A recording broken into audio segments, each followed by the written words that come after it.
So this is a re-upload just to speed up and to voiceover one of the original videos about a project we first did when we first moved into our house after emigrating, and that was to paint the garage.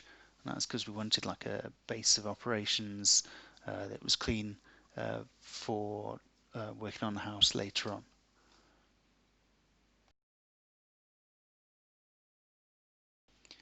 So here I'm taking the metal off the overhead storage unit, and it's a little bit dicey. I should have had some assistance for that really, uh, but it's just the position we were in, what with COVID and having just moved in.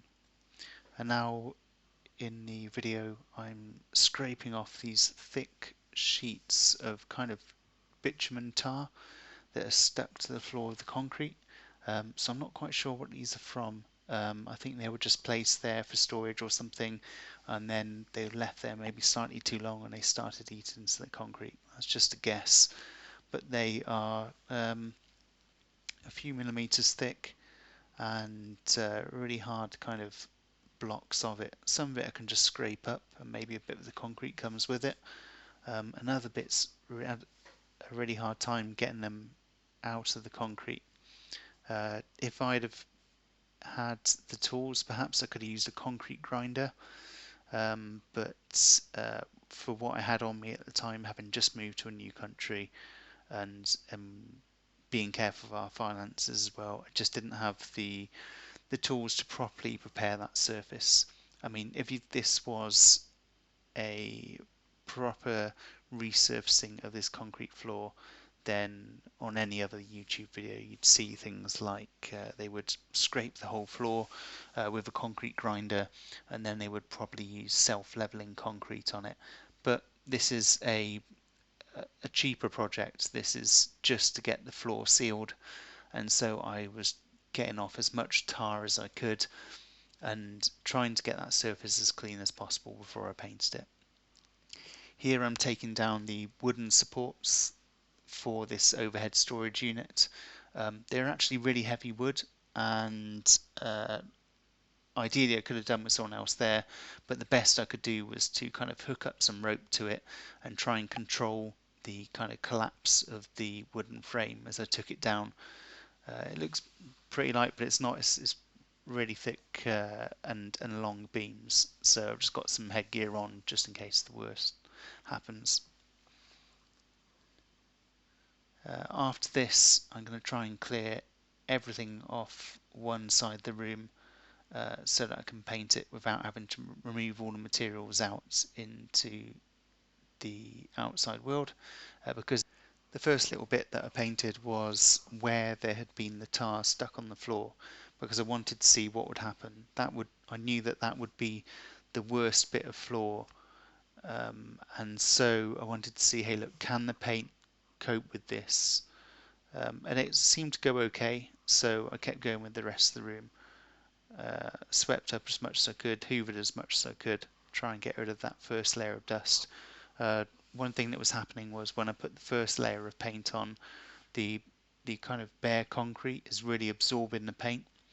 So what I did was I quite watered down the paint on the first layer, but what that meant was that it was a much thinner kind of coat, and you can see it's kind of greyish. And so what I ended up doing was putting on kind of a second layer. Even on the first coat you can see where around the edges where I've used a less watered down thicker coat, it has really made quite a difference to the colour. Doing round the garage door was quite difficult because I didn't want to end up with the paint stuck on the door, but at the same time I was trying not to leave the garage door open too much, because we'd come from a city, and if you left the garage door open you would get robbed, whereas this is rural Sweden and nobody is that interested in robbing the garage. So this is the second coat of paint that's gone on the floor, and I got kind of enthusiastic and thought, heck, I'll try and do the walls as well and the ceiling. So this was actually pretty tricky. The walls and ceiling, I had to go back to the paint shop multiple times to get more and more paint because they hadn't been painted before, and so they really soaked up the paint. And also, that's quite a high ceiling, so I had to use a really long stick, and I got absolutely loads of paint all over me. Um, I'm really glad I was using a water-based paint because I got it right in my face. So I finished one half and I went over to the other half. I had to dismantle a few things off the wall in order to get access to everything. Again, I had to clean the floor off and vacuum and brush it. And tried to do a little bit of a better job masking this time because I got a fair bit of overpaint onto the various bits that I didn't want to.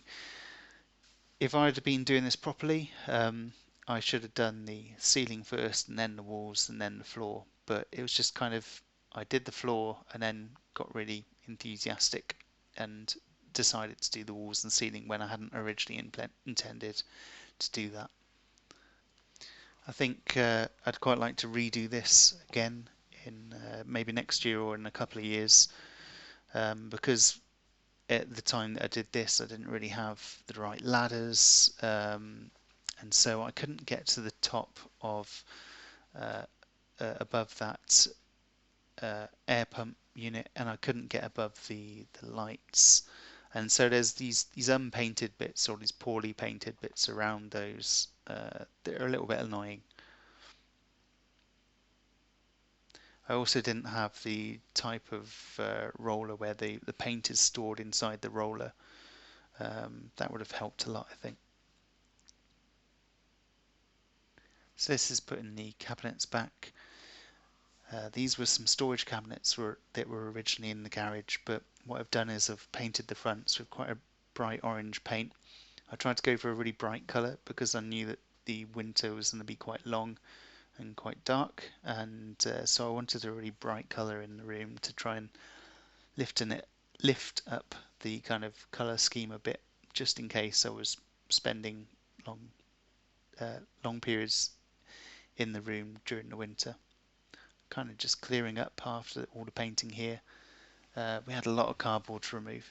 So I don't have great before and after pictures, but this is the before picture, and you can see there's that grey unfinished floor, there's the tar stuck there, there's the plasterboard underneath the wooden supports, and there's sort of burn marks on the ceiling where it used to be used as a car garage, and there's kind of this dark ceiling and dark walls that I wanted to brighten.